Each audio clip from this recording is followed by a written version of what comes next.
Hello, everybody, and welcome to yet another Nova Scribes. Woohoo! Okay, we are continuing our series called Retooling You. Again, the purpose of Retooling You is, well, to retool you. The purpose of it is to give you some skills in order to launch your facilitation practice, and not just to build your business, but also to give you some facilitation skills while we're at it. Today, we're going to be looking at agreements, which is to say, how is it that you can create a safe space for really tough conversations? And I believe that part of that is the use of agreements, which we'll get into. Just a couple quick announcements. So again, we have entered into a relationship with the IFVP, the International Forum of Visual Practitioners. So this is now what we're calling an IFVP Learning, and you can find out a little bit more about that by going to ifvp.org. And then besides that, we've also changed kind of how we do things at Meetup. Let's do it this way. Bear with me for just a second. I've got somebody who really wants to get in, who has been a problem before. We get those every now and then. Okay. Um, so we've changed a little bit about how we do things with Meetup. Previously, we were having people kind of pay at the door when you signed up for Meetup. We're doing things a little bit differently this time, and instead we're going to what we call a pay what feels right model. And so if you get anything out of this, click the link that's in chat. Buy us a cup of coffee, whatever it takes, just whatever feels right. And you can actually read more about Pay What Feels Right from Frederick Laloux and his book Reinventing Organizations, which I would highly, highly, highly recommend. But let's go ahead and jump into it. So agreements, how to create safe places for tough conversation. Now, I realize that I have been talking a lot in the last couple of retooling U's about the ORS chart, but I haven't done a good job of actually using them myself. So let me go ahead and spotlight me. Our outcome, why we're here, is to learn to create safe places for tough conversations using agreements. Our agenda, the way we're going to do that, it's going to be two parts to it. First of all, I'm going to do a loose definition of agreements and their use.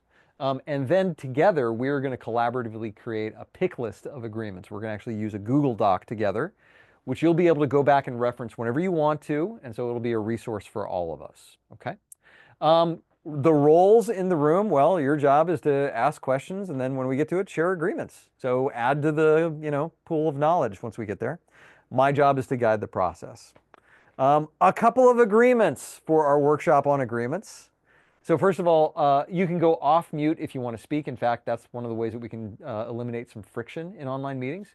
If I see you go off mute and I do have my eye on it, I'll be like, oh, Amy, I see you're off mute. I'll call on you. You can just go ahead and talk. If you can do cameras on, that helps me. A lot of people throw me some nonverbals. That just helps me keep on track. And then also, if you don't want to interrupt the flow, feel free to use chat. I'm going to be watching all of those things. And again, I am solo tech hosting today, so please be graceful with me. But let's go ahead and jump into agreements. So here's something to just get us started. There are two worlds, okay? On the one hand, there is what you might consider to be the task world, okay? By the way, this comes from William Dyer. Let me give credit where credit is due. So this is from William Dyer. So there's the task world, and the task world is the world of your position description, your inbox, your to-do list, pretty much the reason that you show up and go to work every day. That's the task world, okay? Checklists, things to be done. There is also the human world. The human world is one of interpersonal relationships. It is one where trust is actually built. I think this is the one where communication happens. People are like, well, wait a minute, email is sort of tasky. It's like, well, it is, but real communication, I think, happens at the human level, okay? So this is William Dyer's concept that there are these two worlds. Now, here's the way that I like to represent these things. So I think it's not hard to imagine the task world and the human world as the two wheels of a bicycle. So if you think about it, the task world, it gives us our drive. It gives us our forward motion. It gives us our momentum. It's the power, right? It's the purpose. We're not going anywhere if there's no task world. On the other hand, the human world is just as important. It gives us our balance. It gives us our direction. It gives us our steering, right? It's the thing that corrects and checks the task world. I mean, sure, there's unicycles out there, but maybe that's as far as the metaphor goes. Have you ever worked for an organization, or have you ever been a part of an organization where their bicycle looked something like this? Okay. Where it was all task and very little bit of human. It's kind of miserable, right? It's like, okay, well, we come in, but like there's no relationship there, right? You can really grind people into the dirt. And then likewise, sometimes, not quite as often in my experience, but sometimes you find organizations that are like this, where it's all human and there's no task. Now, sometimes organizations that have what you might consider to be artificial harmony might err too heavily on the side of the human, right? It's like, well, we can't hurt anybody's feelings, and it's like we're all about consensus, or at worse, groupthink, and they don't actually get anything done. So the takeaway here is that there has to be some sort of balance, I think, between the task and human world. Okay. So where do agreements come in? Um, I think that the way that you get to that front wheel of the bicycle, it's all about building trust. Okay. So the front wheel of the bicycle, you get to the human world by building trust. If you don't have trust, you don't have anything. If you don't have trust, people will tell you whatever they think they want you to hear, or they'll keep silent. You run into artificial harmony, groupthink, right? All of the downfalls of a distrusting relationship. If you want more about this, check out the 5 dysfunctions of a team. The foundation is trust, okay? So how do you get trust, especially if you're a facilitator? Well, good news is there's a little bit of an equation for that, and it goes like this, that the agreements that you set in the room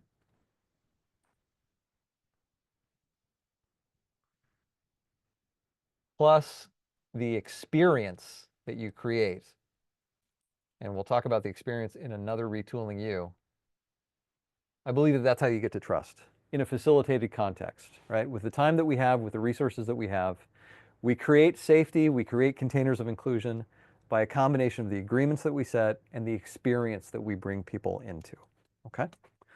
So with that in mind, let's define agreements a little bit. Now, I'm going to give you a very, this is a model, and models are both helpful and unhelpful. But I feel like I have to do a little bit of definition here. So I'm going to draw a line. Now, this is just for us. I would never share this with, participants. This is way too geeky, right, to actually be useful with participants. But for our own purposes, just kind of bear with me on this one. So we could put, I think, agreements over here for right now. And then let's put something else over here, principles. Ooh, those sound really, really similar to each other. Okay. But just for our purposes, I want to draw a line. Haha, there it is. I want to draw a line between agreements and principles. Whereas agreements, another way of saying this is that these are like ground rules. Okay. The purpose of agreements are to create good meeting hygiene. An agreement will give you an active and a concrete behavior. It will be things to do or not to do. In fact, let me write that one down. So it's things to do or not do. They're very concrete. Principles, on the other hand, are more like objective lenses to understand human behavior. Whoa, that was a lot of words. So what I mean by that is that these are lenses in order to understand group dynamics.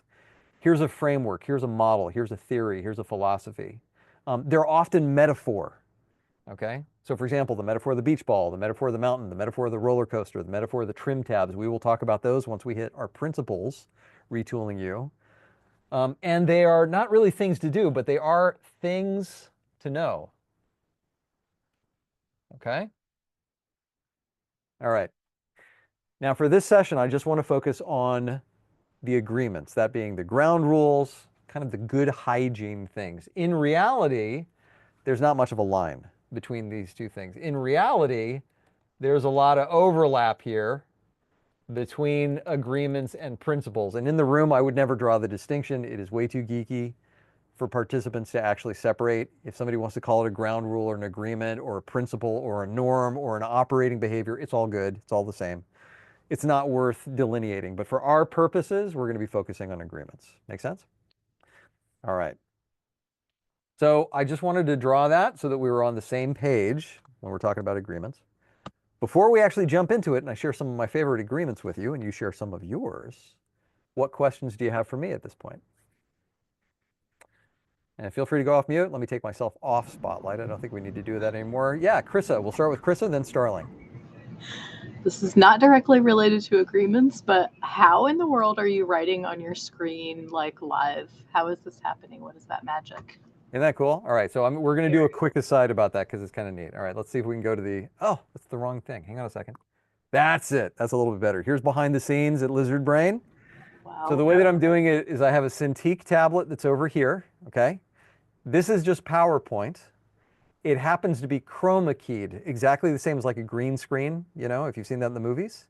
And so when I write on it, right, it superimposes whatever I write on top of my face. That's the short answer. If you want the long answer, hang out. We'll talk about it in the after party. Does that work for you, Krissa? Okay, cool. Starling, what's going on for you? Uh, Earlier you had mentioned, and I just want to make sure I got, you said trust is equal. I think it's trust is equal to like you put together two things. Oh, agreement and experience. Agreements and experience. Yep. Got it. Okay, thank you. Yeah, I'll do a light touch on experience just so that it's not some, you know, cheap cliffhanger where you're waiting all summer for it to show up. What I mean by experience is the tone, the atmospherics, the mood, the experience that people have when they actually come into the space. What is the color scheme? What is on the tables? What is greeting people? What is your mood as a facilitator? Okay, in a nutshell, that's what I mean by the experience. There's a difference between the experience of a high octane, you know, design thinking ideation session and something that's a little bit more reflective and introspective, like, I don't know, a financial review. Or Zaki and I were geeking out about Agile earlier. If we're doing an enterprise resource planning thing, that's going to be a little bit more on the analytic side of things. Very different experiences. Okay. All right. So let me bring you into my world. Here we go. I'm going to capture a few of these things just to get them in. We've got the trust equation. Boom. And then we've also got the task in the human world. Boop. Okay, and with that, let me go ahead and share a link in chat. This is to a Google Doc. By the way, if you don't have Google, it's perfectly okay. You can still participate. I'm just going to ask you to drop your notes into chat, and I'll make sure that they get in. If you don't have chat or Google Doc, that's okay. You can still just speak to it, okay? And so you can go ahead and click that link and join me right here whenever you're ready, okay? So as you're coming in, you can scroll down a little bit. I just wanted to capture this. Again, this is just for your own reference, human and task world. And this is pretty much my notes, everything that I just said. If you want the, you know, the unauthorized Brian, there it is. You can, you know, read the script that I just wrote. Okay, let's talk about some agreements. Here's the ones that I use all the time. First of all, I went through my whole card deck. Not all of these are agreements, but a lot of them are. I went through my whole card deck and I winnowed it down to the ones that I use all of the time. Now, some of you that participated in the meeting startup, Retooling You, if you remember that one, you'll see a lot of overlap because, well, it's in the meeting startup that we typically share our agreements, right? One of them here, and again, I'll just do a light touch on these. One of my favorites is GEPO. That is good enough, push on. We will discuss every idea to the point of mutual understanding and no further. If anyone believes the discussion has reached a point of diminishing returns, you can either say GEPO or type GEPO into chat if you're online, and we will move on. Some variations of this, Elmo, enough, let's move on. Another one is GuyCot, good idea, cutoff time. I didn't type it in here just because I didn't want it attached to me. There's also Fizzy, which stands for F it, ship it. That's another one. So pick whichever one of these you want. And the way we're going to do this is I'm going to walk through again some of my favorite agreements. You're welcome to use these. And then we'll get to a space where I'd like you to think of the ones that you all use and we'll turn it into a pick list. Okay. Red card. This is one that I got from a really, really dear person to me, my first OD professor, guy by the name of Angelo Kanicki.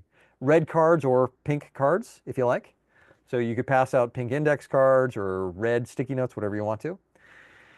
Red card, everyone has a one-time use must stop signal that pauses the conversation and gives the floor to the person raising the red card. Now, if they do that as a facilitator, I'll walk right over, I say thank you very much, and I take it from them. What would you like to say? But that stops the conversation, right? One-time use, right? They punch the red card, that's it. No more use. The purpose of the red card is to give voice to an insight, an objection, a dissenting opinion, something that is being overlooked by the group. Online, you can use your red card just by typing the word red card into chat. Okay. All right, this next one, this could be a principle or an agreement, but there is an active behavior that's involved. That is to say, this is the rule of group dynamics. By the way, those of you that are a little bit more on the graphic side of things, here's how I draw it. Okay. So the rule of group dynamics is, if you are thinking or sensing something, chances are somebody else is thinking or sensing or feeling something too. So go ahead and give it voice, right? Bring it into the room. Do each other a favor. If you're thinking, sensing, feeling something, go ahead and bring it in, and we'll be helping each other out. Okay, so that's the rule of group dynamics. Let's keep going. Use active listening. All right, now there's a couple ways I do this one. This one's pretty awesome, right? I think you all have used some form of, well, we need to be good listeners, but here's the reason behind it, right? Seek to understand before being understood, makes room for quiet voices, take space, make space, practice one sip pauses. I need a mug for this, hang on a second. So a one sip pause looks something like this. This works really well online too, where we say, okay, what questions do you have? And that's about the amount of time that I want to wait before I start talking again.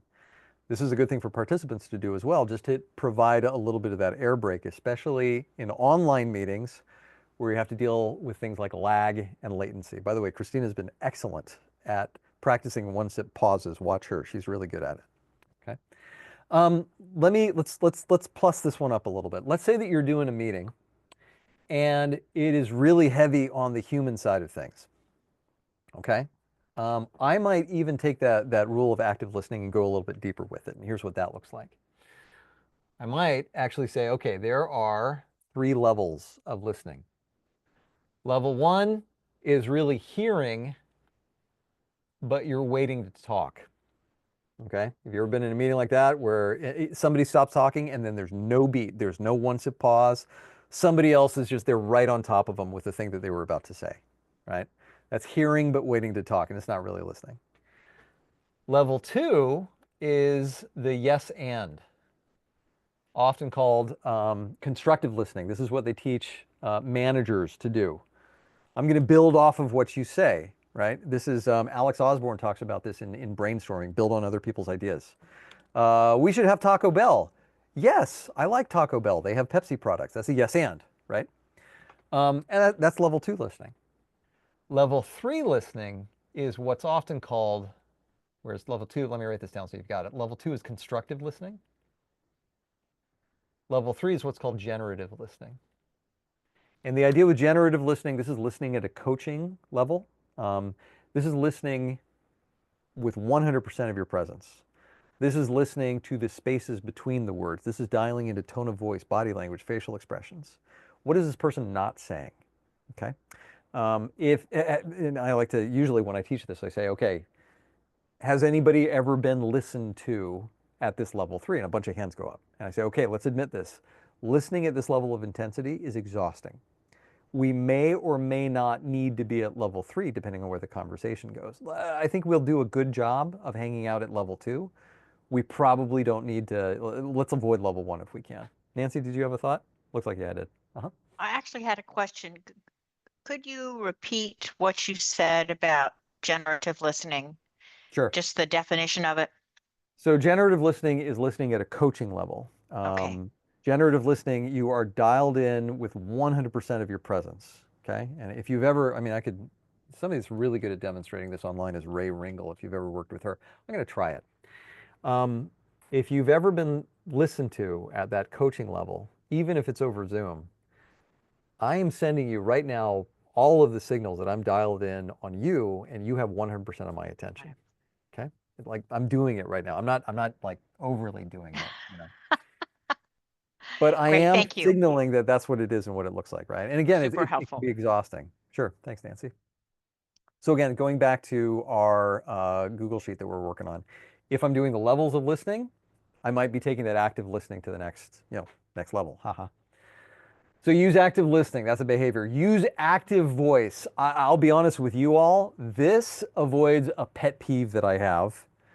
So remember, this is Nova Scribes, is in Northern Virginia, as we do a lot of work in and around government bureaucracies, big associations, stuff like that. One of the things that just ticks me off is anytime somebody uses passive voice. Passive voice is the language of bureaucracy, right? Well, it's been decided. No, no, no. Who decided it? Well, they won't like. Well, who's they? Own your stuff. I'm being clean here, right? I'm having to talk around that. But this is about taking ownership of your own ideas and feelings, using I statements. Not it, not they. Oh, they won't like it. Wait a minute. Bob, I hear you saying that they won't like it. Are you saying that you don't like it? Because they're not in the room. You're in the room, and if you don't like it, that's cool. Let's talk about it.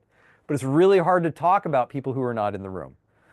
So no passive voice and no hearsay. Actually, here, this is a mistake. Let me push this up. And somebody's in there copying, which is great, but you just copied my mistake. So let me fix it. All right, moving on from using active voice. What is our altitude? Now here's another one. So let me draw this one as well, because this one's really, really great on a flip chart. Okay. So what is our altitude? This is making sure that we are speaking at the level and bringing in the content that we want. So here's how that one goes. Okay, so there are some things that are way up and in the clouds. All right. Way too abstract, way too high and mighty, whatever. It's outside of scope for what we're going to be talking about. And then there are other things. We're going to turn one of these into a flower. There are other things that are in the weeds, okay? Way too low level. And then there are those Goldilocks topics that are just right, okay? So can someone, and I turn this to the group, can somebody give me an example of something that would be too in the clouds, too abstract for our conversation? Yeah, when if we start talking about meteor strikes, that's probably too much, right? Or if we talk about like alien invasion, that might be a little bit too much, right? Okay, well, thank you very much. Okay, I've got it up there. What about stuff that's in the weeds? What stuff that's too low level? Yeah, Zakiya, this one's for you. So yeah, anything that's at a work breakdown structure level 9, which if you know anything about project planning, that's really super in the weeds, right? That's like where do the nails go in the house, okay? Yeah, so if we're at that level of detail, that's probably too much. Okay, great. Why don't you give me some examples of things that are at that Goldilocks level of just right? And they tell you, okay, here's the things that we're going to be talking about, okay? So that is level of altitude. You ask participants to give examples for each of these questions. What topics are too high level, broad, outside of control to consider during our time together? What's too low level, in the weeds, not of concern right now? That's that. Let's go back to this. This is a good one. This is a good one for avoiding groupthink. Leader speaks last. Now, let me just say, make sure that your leader's on board with this before you introduce this as a ground rule. I've had to introduce it midstream. It's a little awkward if the leader doesn't know, but I've had to do it because, sometimes they were putting their fingers on the scale of the outcome from time to time. So the idea here is that, you're leaving rank at the door. You're going to bring the best ideas, and the best ideas can come from anyone or anywhere, regardless of their position in the organization. Yes, and. Okay, I love this one. Riffing on a little bit of improv. Okay, everybody, it's great to be here with you all today, but, okay, what did I just do to the front half of that sentence? It's like, yeah, I don't want to be here with you all. Yeah, I just shot myself in the foot. So when we say words like but, that is deconstructive language. But, however, so the goal here is to eliminate but, and I'll write it, B-U-T, and then cross it out and say we're going to use and. This is going to be a yes and, okay? Got a couple more of these and then I'll open it up to you all. Widening the frame. There are rarely only 2 options. By the way, this is a cool one. This one comes from the practice of including cognitive diversity. So I'm going to skip to these 3 questions right here. Do I know this or do I think I know this? If I know this, where is the evidence? And if I have the evidence, could that evidence be interpreted differently? Okay. So what you're doing is you're really arming your participants to think like scientists here and to start using this language. Somebody makes some sort of assertion. We can't go to Taco Bell, they've had a health code violation. Well, do I know this or do I think I know this? Did I hear this from somebody? Is this hearsay? How do I know that? Well, I heard it online. Okay. Where is the evidence? Can you show me where this is? Well, yeah, it's right here. Joe said it. Okay. Could we interpret what Joe said a little bit differently? Right. And so you bring that into the vernacular, you bring that into the vocabulary of what you say. And that kind of moves people a little bit more into the objective analytic space. So it's widening the frame. Do I know this? Do I think I know this? If I know it, where's the evidence? Could the evidence be interpreted differently? Okay, I just got two more for you. Off track and on track. I'm not going to go too deep into this one. This is sort of a lighter version of altitude. You say, all right, we're going to draw a line. What is off track and on track for this conversation? If you're pressed for time and if altitude doesn't work for whatever reason, use this one. It's the same thing. All right, now this one I always use, make requests. I'm going to highlight that one. This is your meeting. If we need to take breaks, make adjustment to the agenda, make requests. And then I immediately say, and to that point, what else? Keeping in mind our shared outcomes, what other agreements should we add to this list so that we can be successful? Now, let's take a step back for a second. Functionally, I usually only use about 3 agreements at a time, okay? So pick the best ones that fit for your organization, for your culture, for your objectives, but only use like 3, maybe max 5, right?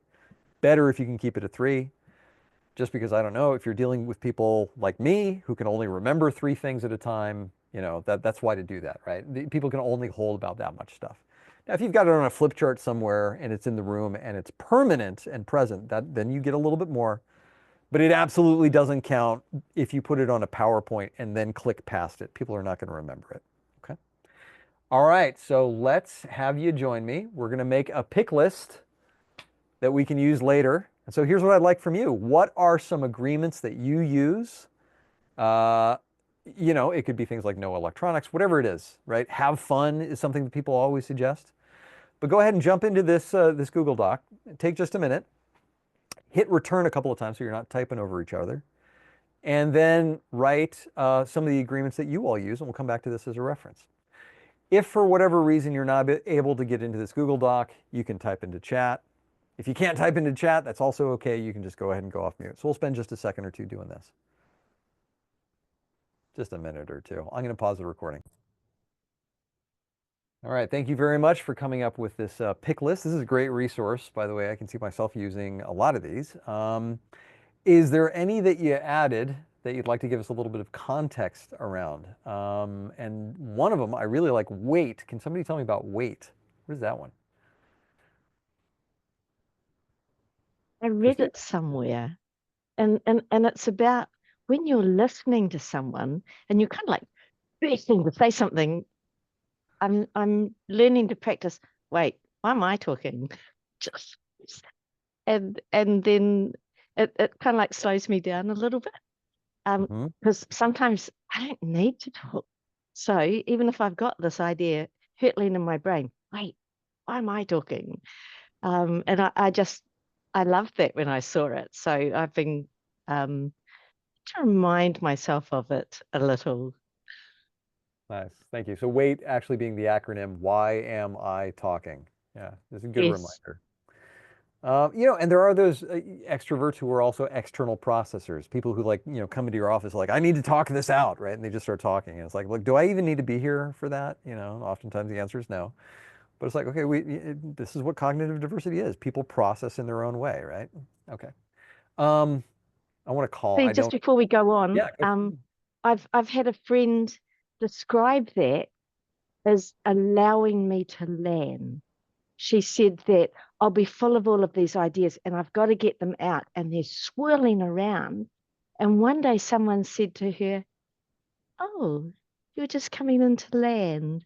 And her ideas had become nicely organized. And I just love the way that she described it, is that when she's got to throw all of that out and talk it around, because I do it too, is that it's allowing her to land. And that's helped me with that, because then I think, well, if I need to be able to land, other people probably need to be able to land too, with all the ideas that are there, and that allows them just to kind of like swirl around and come in for a landing. So I love that. I love that metaphor, Christina. I can see myself using it like, Bob, I need you to land now, you know.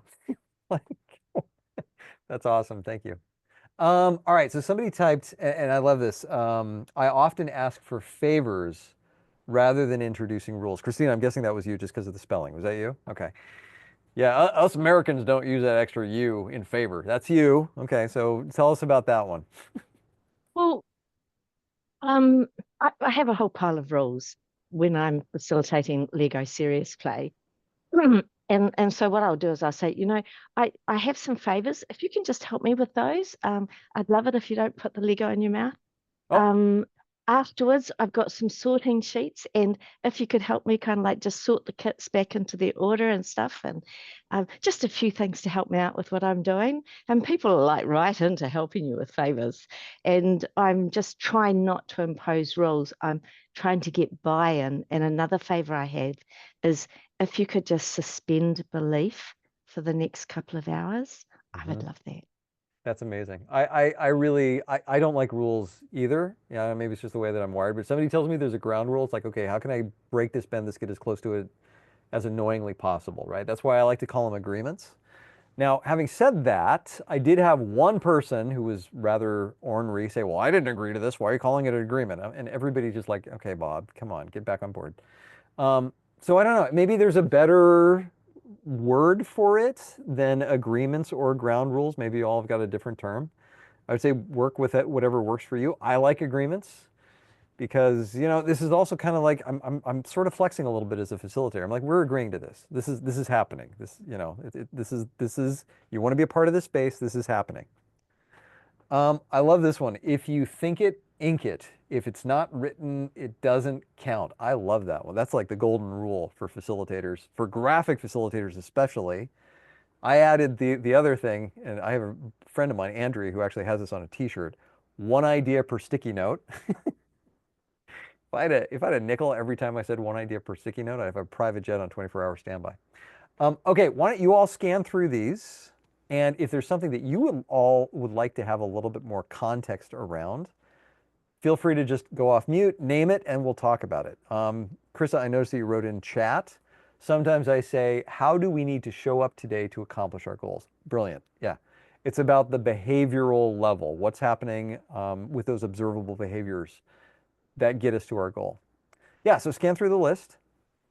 Anything on here you'd like a little bit more context on that we discuss further?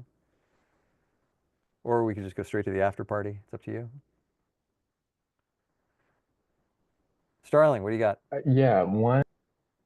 Oh, I Oh, mute myself. there you go. One is keep it above the line. I would love Yes. more context on that one. All right, so that one's mine. Let me draw this one for you. Okay. So here's the way that I do this one. And usually this is if I have a particularly, we'll say, rowdy group. Okay. Um, you know, you can use your own definition for that. I say, all right, I usually grab a flip chart and I say, okay, guys, usually it's guys. It's not gendered, but usually it's guys. All right, guys, this is the line.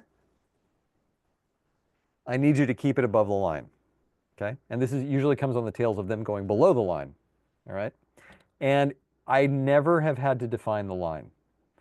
But, for you all, it's like the line of professionalism. It's the line of language, words that we say, things that we don't say, things that are inclusive, hateful, whatever. Guys, I need you to keep it above the line. That's what that is, Starling. That is helpful. Thank you. All right. What else we got? Anything else popping up for you?